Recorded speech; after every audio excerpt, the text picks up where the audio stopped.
오늘은 임마누엘 예수님이라는 제목으로 하나님 말씀을 전하도록 하겠습니다. 하나님이 하셨어요. 저자 정경주 사모가 대한항공 국제선 스튜어디스 활동할 때 이런 이야기 있었다고 그래요. 하루는 국제선을 타고 이제 국내로 귀국하는데 일본 상공을 지날 때 갑자기 기장이 긴급 방송을 했습니다. 오른쪽 엔진에 지금 불이 났다는 거예요. 그래서 위험하니까 모든 사람들은 자리에 앉고 안전벨트를 매고 비상착륙에 대비하라.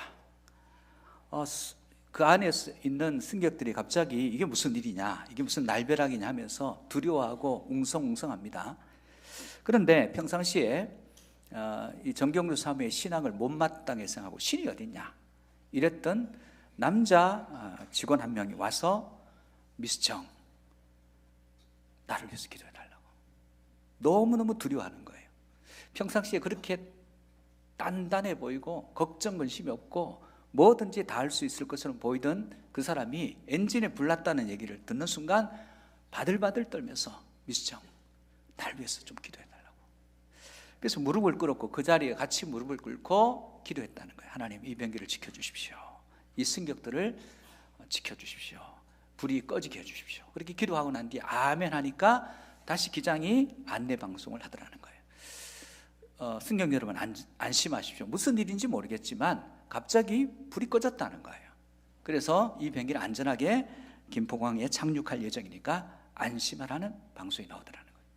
근데 그 방송이 나왔음에도 모든 승객들이 환호하면서 이제 살았다 하는데 그 남자 직원만큼은 그 바닥에 무릎을 꿇고 눈물을 흘리면서 일어나지를 못하더라는 거예요. 왜냐하면 그는 하나님이 함께하지 않는 삶이었어요. 어려움이 왔을 때 그는 두려움에 그 평상시에 그 자신만만한 신이 어딨냐, 하나님이 어딨냐, 차라리 내 주먹을 믿어라 했던 그가 생명의 위기를 겪는 순간 하나님과 함께하지 않으니까 두려움이 엄습해서 그 자리에서 주저앉아서 바들바들 떨면서 일어나지도 못했다는 거예요. 여러분, 이 세상에는 하나님이 함께 하시는 인생이 있고요, 하나님이 함께 하지 않는 인생이 있습니다. 하나님이 함께 하지 않는 인생이 훨씬 자신만만하고 훨씬 대단한 삶을 살 것 같지만 어려움이 찾아오고 위기가 찾아오면 하나님이 함께 하시는 인생과 하나님이 함께 하시는 인생은 명확하게 구분되게 되는 것입니다. 오늘 91편 시편 91편 14절에서 15절 말씀을 같이 한번 보겠습니다. 하나님이 이르시되 그가 나를 사랑한즉 내가 그를 건지리라. 그가 내 이름을 안즉 내가 그를 높이리라. 그가 내게 간구하리니 내가 그에게 응답하리라. 그들이 환난 당할 때 내가 그와 함께하여 그를 건지고 영화롭게 하리라. 하나님을 믿으면 하나님의 함께하심을 믿게 됩니다. 그럼 두려움이 없어요. 하나님을 믿으면서도 하나님의 함께하심에 확신이 없으면 늘 두렵게 됩니다. 성도는 하나님이 나와 함께하심을 믿어야 됩니다. 오늘 이곳에 여러분과 함께 하시는 그 하나님이 여러분이 어디에 무엇을 하든지 그곳에 하나님이 여러분과 함께 하심을 확신하시기를 축복합니다. 오늘 본문은 예수님의 나심에 대한 이야기예요. 주님이 이 땅에 오심이 하나님이 우리와 함께 하심의 증거다, 표적이다, 이렇게 얘기하고 있습니다. 하나님은 도대체 어떤 사람과 그럼 함께 하시냐? 신실한 사람, 그분을 신뢰하는 사람과 함께 하세요.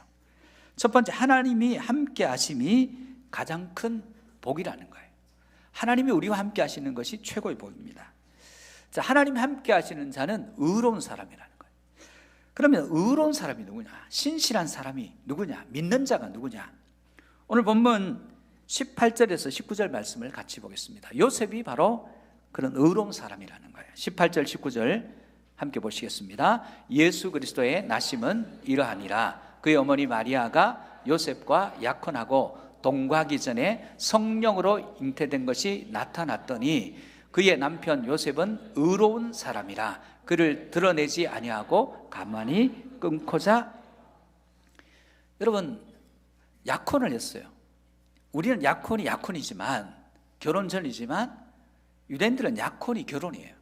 약혼하는 순간 상대는 내 아내가 되고 저 남자는 내 남편이 돼요. 그러면 약혼을 하고 이 숙려 기간을 보내는데 상대 여자가 임신을 했다. 그러면 남편 입장에서는 분노할 수밖에 없어요. 그래서 분노해서 신명기에 나오는 두 가지 처리 방법이 있는데, 하나는 고발해서 돌로 쳐 죽이는 방법이에요. 부정하다는 거예요. 나를 배신했다는 거예요. 또 한 가지는 이혼 증서를 써서 그냥 조용히 보내는 방법이에요. 지금 요셉 입장에서는 굉장히 배신감이 들 수 있어요. 그런데 뭘 생각하냐? 마리아와 그 복중에 있는 아기의 생명을 귀하게 여기더라는 거예요. 내 분노감, 내 좌절감, 내가 이 분노를 저 여인에게 푸는 게 아니라 저 여인의 생명과 그 복중의 생명을 귀하게 여기더라는 거예요. 그래서 조용히 이혼 증서를 써서 그냥 조용히 마무리하려는, 그러면 부정한 여인과 자신은 결혼하지 않아도 되니까, 동침하지 않아도 되니까 자기도 지키고 상대도 지키려고 했다는 것이에요. 여러분, 참된 의가 뭘까요? 율법을 지키는 게 의입니다. 율법을 지킨다는 게 뭘까요? 로마서 13장 8절에서 우리 10절 말씀을 같이 보겠습니다. 이게 율법을 지키는 거예요. 같이 봅니다. 피차 사랑의 빚 외에는 아무에게든지 아무 빚도 지지 말라. 남을 사랑하는 자는 율법을 다 이루었느니라. 간음하지 말라, 살인하지 말라, 도둑질하지 말라, 탐내지 말라 한 것과 그 외에 다른 계명이 있을지라도 내 이웃을 내 자신과 같이 사랑하라 하신 그 말씀 가운데 다 들었느니라. 사랑은 이웃에게 악을 행하지 아니하나니 그러므로 사랑은 율법의 완성이니라. 인간이 서로 사랑하면 율법이 완성된다는 거예요. 율법의 조문을 지켜서 완성되는 것이 아니라 앞에 살인, 간음 다 있는데 이 말을 통칭해서 한마디로 하면 서로 사랑하면 된다. 그러면 이게 다 지킨 게 된다. 그런 말씀이에요. 마리아를 이런 요셉, 또 마리아도 신실한 사람이에요. 자기에게 이상한 일이 일어났는데 그것을 받아들이죠. 그런 그 마리아를 용납하고 받아들이는 요셉을 통해서 하나님이 어떤 일을 하십니까? 오늘 본문 20절에서 22절입니다. 또 함께 봅니다. 시작. 이 일을 생각할 때 주의 사자가 현몽하여 이르되 다윗의 자손 요셉아, 내 아내 마리아 데려오기를 무서워하지 말라. 그에게 잉태된 자는 성령으로 된 것이라. 아들을 낳으리니 그 이름을 예수라라. 이는 그가 자기 백성을 그들의 죄에서 구원할 자이심이라 하니라. 이 모든 일이 된 것은 주께서 선지자로 하신 말씀을 이루려 하심이니 이르시되. 여러분, 왜 하나님은 요셉에게 꿈에 나타나서 요셉에게 하신 말씀이 뭐냐 하면 두려워하고 있잖아요. 분노도 있었을 거예요. 두려워하지 말라. 첫 번째는 두려워할 것이 아니다, 그 말씀이에요. 그리고 마리아에게 잉태된 아이는 남녀 관계에서 일어나는 것이 아니라 하나님이 성령으로 잉태되게 하신 아이다, 그렇게 얘기하는 거예요. 그리고 그 아이가 아들로 태어날 텐데 그 이름을 예수라 해라. 왜냐하면 그가 자기 백성을 죄에서 구원할 구원자 메시아이기 때문이다. 근데 이 약속이 어디서 이루어지냐? 이사야서에서 이미 약속한 대로 그 약속의 말씀이 성취되는 것이다, 그렇게 말씀하시는 거예요. 본문 23절을 같이 봅시다. 시작. 보라, 처녀가 잉태하여 아들을 낳을 것이요 그의 이름을 임마누엘이라 하리라 하셨으니 이를 번역한즉 하나님이 우리와 함께 계시다 함이라. 무슨 말씀이냐면 처녀가 남자를 알지 못하고 잉태된 그분이 오신다는 거예요. 그분이 누구냐? 메시아 되는 표적이라는 거예요. 처녀가 잉태되어 아들을 낳습니다. 그리고 그분이 하나님이 보내실 메시아 구원자라는 그런 의미예요. 이사야 7장 14절에 이미 약속되어 있습니다. 그 약속의 말씀을 같이 볼까요? 시작. 그러므로 주께서 친히 징조를 너희에게 주실 것이라. 보라, 처녀가 잉태하여 아들을 낳을 것이요 그 이름을 임마누엘이라 하리라. 자, 처녀가 잉태하여 아들을 낳는데 그게 하나님께서 우리와 함께 하신다는 증거라는 거예요. 여러분, 최고의 복은 하나님이 우리와 함께 하십니다 입니다. 여러분, 옆 사람에게 인사해 보십시오. 최고의 축복이에요. 하나님이 당신과 함께 하십니다. 이렇게 인사해 보시기 바랍니다. 이 반대가, 이게 하나님이 우리와 함께 하신다가 임마누엘이에요. 반대가 뭐죠? 비냐스의 아내가 임신해가지고 남편 죽고 시아버지 죽고 신혼부인 죽고 다 죽고 난데 뭐라 그럽니까? 이가봇, 영광이 떠났다. 이게 저주예요. 하나님이 우리와 함께 하신다. 최고의 복입니다. 출애굽기 3장에 보면 하나님이 모세를 부르셔서 이렇게 말씀하세요. 야, 너 가서 애굽의 바로한테 가서 이스라엘 백성들 건져서 구원해라. 저한테요? 그래, 네가 가라. 제가 무슨 능력이 있습니까? 말 주변도 없고 능력이 없는데 어떻게 갑니까? 그랬더니 하나님께서 한 가지 약속을 해주셔요. 그 약속이 뭐냐? 출애굽기 3장 12절 말씀입니다. 같이 한번 보시겠습니다. 시작. 하나님이 이르시되 내가 반드시 너와 함께 있으리라. 내가 그 백성을 애굽에서 인도하여 낸 후에 너희가 이 산에서 하나님을 섬기리니 이것이 내가 너를 보낸 증거니라. 자, 약속이라는 게 무슨 갑자기 큰 능력, 뭐 힘, 군대 이런 게 아니라 내가 너와 함께 해주겠다는 거예요. 그리고 너희들이 나중에 여기 와서 나한테 경배하겠다는 거예요. 나를 섬긴다는 거예요. 이게 증거라는 거예요. 그러면 중간에 아무것도 없잖아요. 뭐가 믿을 구석이 하나도 없잖아요. 하나님이 함께 하심, 그리고 그 다음은 그 약속이 이루어져서 여기 와서 하나님을 섬긴다는 것밖에 없어요. 근데 하나님을 믿는 자들은 가장 중요한 것이 하나님이 지금 나와 함께 하신다는 거예요. 오늘 예수님이 이 땅에 오신 그것이 우리에게 뭘 보여주냐면, 나 너희들 안 버렸어. 내가 너와 함께 하신다는 증거가 성탄절이에요. 주님께서 우리를 잊지 않으셨고 우리 죄를 외면치 않으시고 우리를 죽든지 살든지 내버려 두는 것이 아니라, 우리의 형편과 상황 가운데 어떤 분들은 인생에 이거 밑바닥이구나 하는 그런 지점을 만난 분들도 있을 거예요. 그래서 마치 고아와 같이 내가 버려진 것 같은 그런 느낌을 받을 거예요. 그런데 내가 너와 함께한다 말씀해 주시는 것입니다.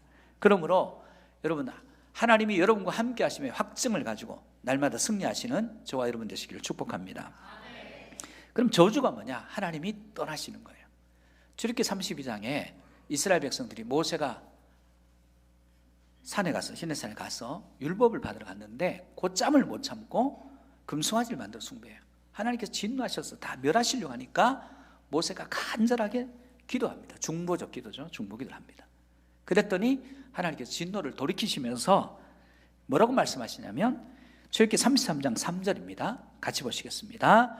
너희를 적과 꿀이 흐르는 땅에 이르게 하려니와 나는 너희와 함께 올라가지 아니하리라. 너희는 목이 곧은 백성인즉 내가 길에서 너희를 진멸할까 염려함이니라 하시니. 하나님이 가나안 땅 준다고 약속해요. 주신대요. 그런데 나 같이 안 갈 거야. 여러분, 땅이 있으면 뭐합니까? 하나님이 함께하지 않는 가정, 교회, 나라, 민족은 의미가 없어요. 하나님이 함께 하셔야 의미가 있습니다. 오늘 주님께서 이 땅에 오신 것은 내가 이 땅을 버리지 않았다는 거예요. 그리고 이 땅을 구원하신다는 증표입니다. 표적이에요. 오늘 주님의 오심은 우리를 과같이 버리지 않고 내가 너와 항상 함께 해 주시겠다는 약속입니다. 이게 최고의 복이에요. 우리가 축복할 때 최고의 축복은 하나님이 당신과 함께 하십니다. 이게 최고의 복입니다. 하나님 함께 하시는 은혜가 있기를 축복합니다. 두 번째는, 하나님이 함께 하시면 고난의 해석이 다르고 성취 그 다음이 있다는 거예요. 벼룩이 뛰면요, 자기 키의 70배를 뛴다는 거예요. 우리는 우리 키도 못 뛰어요. 근데 벼룩이 대단하죠.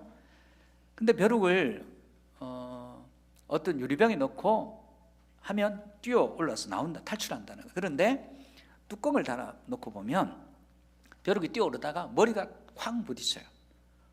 몇 번 부딪히고 나면 계속 뛰다가 뛸 수 있어요. 능력은 있어요. 그런데 이거 안 되는 거구나, 이건 안 되는 일이구나, 그러면서 포기한다는 거예요. 많은 사람들이 경험적 절망감이 있어요. 경험적 절망감. 옛날에 해봤는데 이거 안 돼, 안 될 거야, 과거에도 안 됐어, 지금은 과거보다 더 큰 문제잖아, 이건 못할 거야. 이 경험적 실패 감각이 있어요.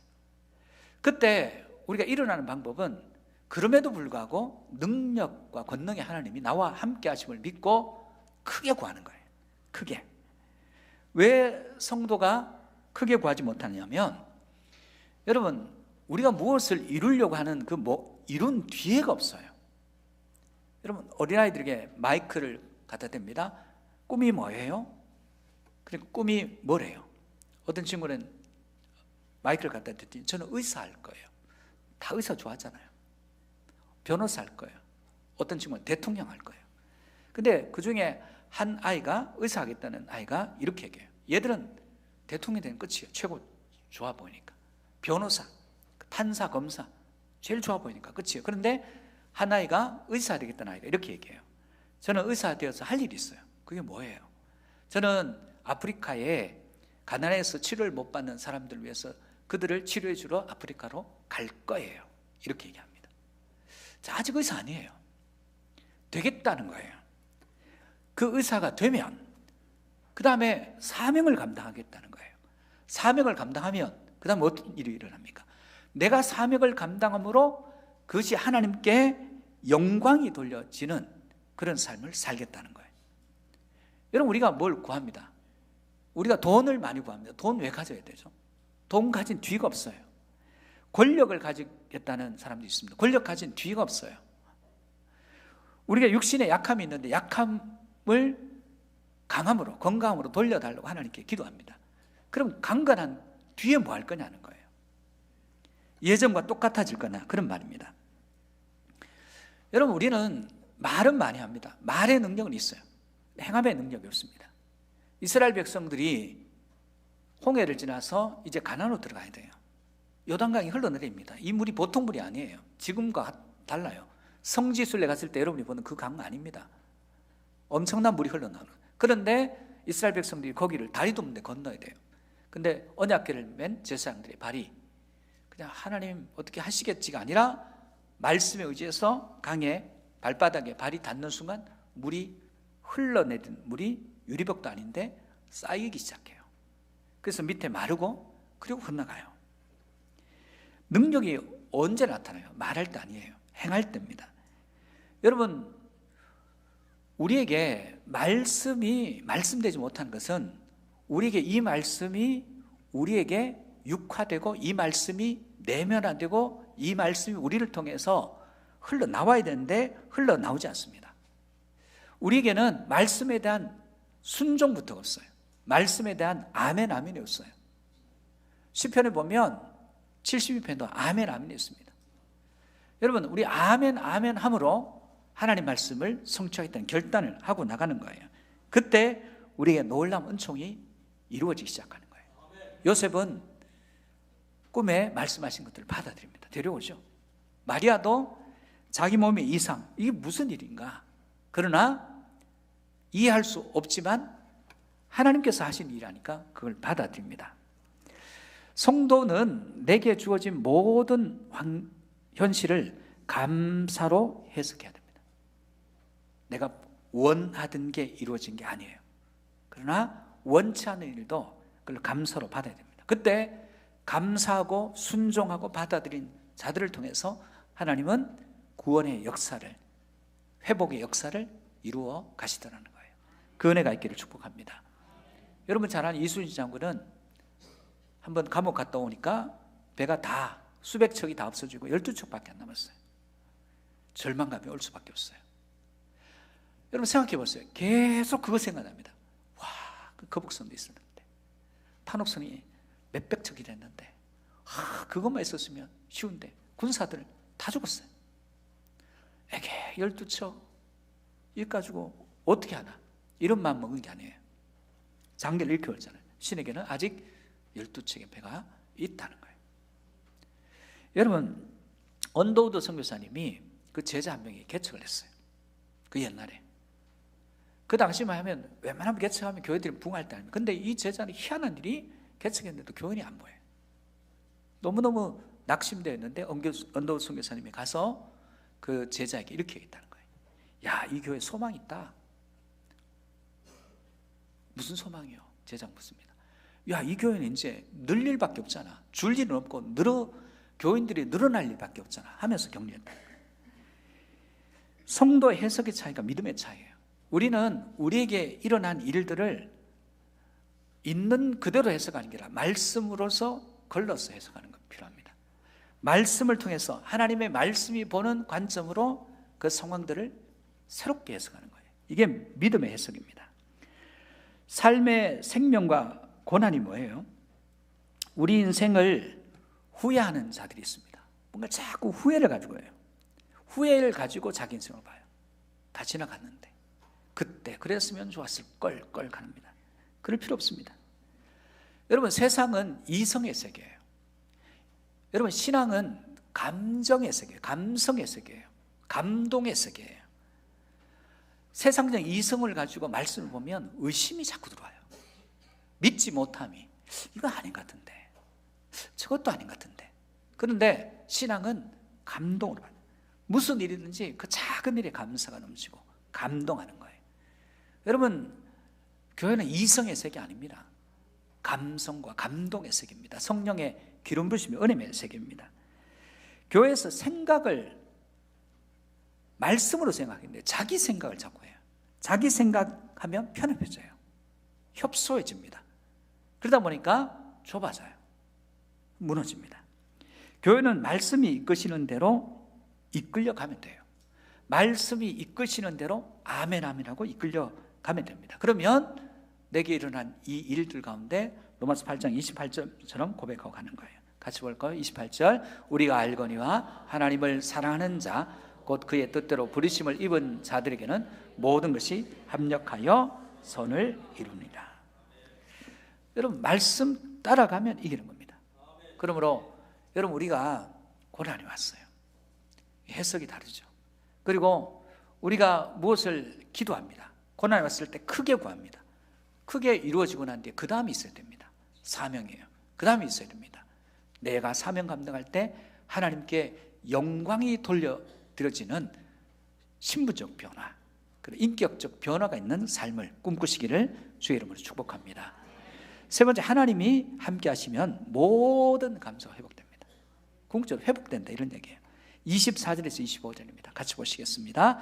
요셉이 잠에서 깨어 일어나 주의 사자의 분부대로 행하여 그의 아내를 데려왔으나 아들을 낳기까지 동침하지 아니하더니 나음의 이름을 예수라 하니라. 믿음은요, 이해의 차원이 아니에요. 이해할 수 없어도 받아들이는 것입니다.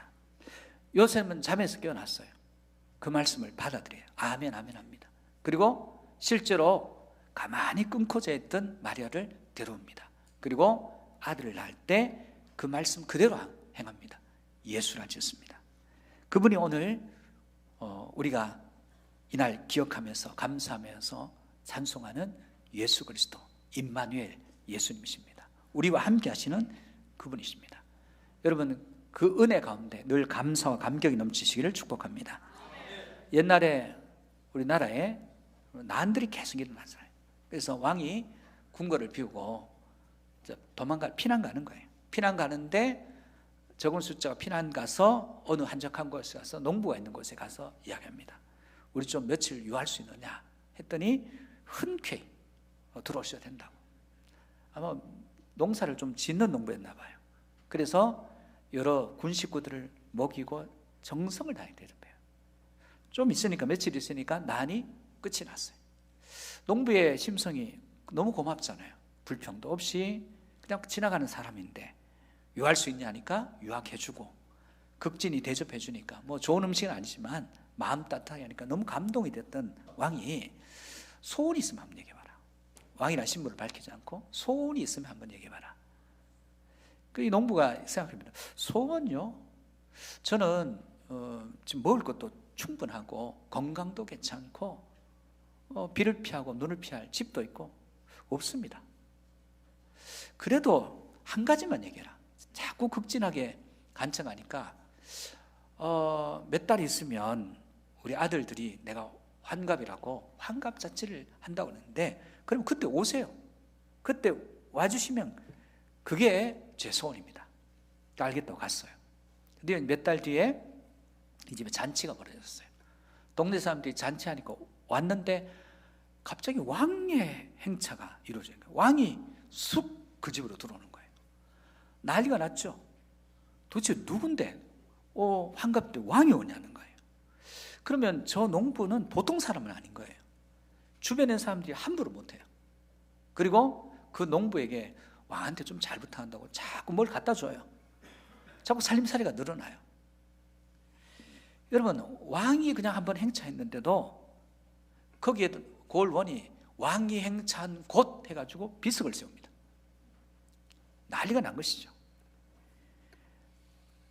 여러분, 우리가 최고 권력자가 방문해도 어마어마한 일인데, 오늘 이 지구에 온 우주 만물을 지으시고 창조하신 가장 존귀하신 분이 우리 같은 모습으로 우리를 죄에서 구원하겠다고, 우리를 절망에서 건져 올리겠다고, 소망 없는 우리에게 소망을 주시겠다고 이 땅에 오신 날이 성탄절입니다. 그리고 그분의 오심이 너 고아하냐, 너 버려지지 않았어, 내가 너를 회복할 거야, 너와 동행할 거야, 내가 너를 기억하고 있고 너를 도와줄 거야, 너 혼자 아니야, 그 말씀하시는 거예요.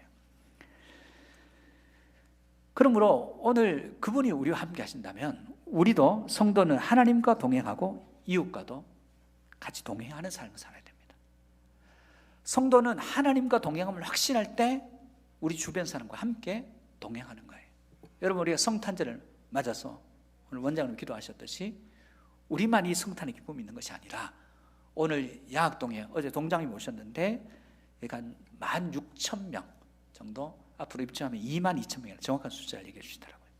22,000명이 앞으로 여기에서 살게 될 텐데, 이 동네에 하나님이 함께 하시는 우리가 그분들에게 하나님이 없어서 무슨 일만 생기면 털썩 주저앉아서 바들바들 떠는 그들에게 무슨 일을 만나든지 모든 것이 합력해서 선을 이루게 하신 하나님, 죄악의 구렁텅이에서 우리를 건져주신 그 하나님이 우리에게 있는데 너도 그분과 함께하는 복을 누리라고 축복하는 그런 진정한 성탄의 기쁨이 우리가 먼저 회복되고 아직 회복하지 못한 자들에게 이 복음을 전함으로 하나님 은혜가 널리 퍼져나가는 은총이 있기를 주의 이름으로 축복합니다.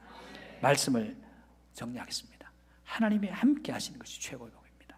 두려움 없습니다. 하나님이 함께 하시면 고난과 어려움과 중단 없이 그 고난에서 일어나고 우리가 기도한 기도 성취 그 다음이 있는 삶을 살게 되고 우리에게 잃어버렸던 감사가 회복되고 우리의 모든 연약함이 회복되고 부족함이 충만함으로, 그리고 우리 안에 모든 두려움과 염려가 불화가 사라지고 전쟁이 그치고 화평과 평강이 이루어지는 삶을 살게 될 줄 믿습니다.